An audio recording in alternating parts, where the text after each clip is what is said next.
مساء الخير.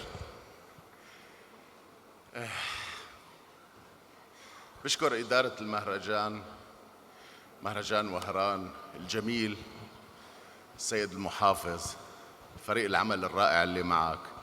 بشكر وزير الثقافة وبشكر المدينة اللي قدروا الجهد اللي بذلناه في هذا الفيلم.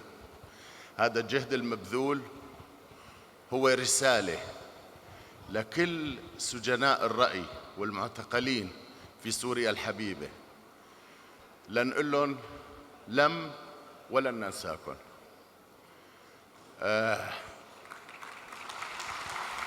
شكراً. بشعر بالامتنان الكبير للي قدروا هذا الجهد.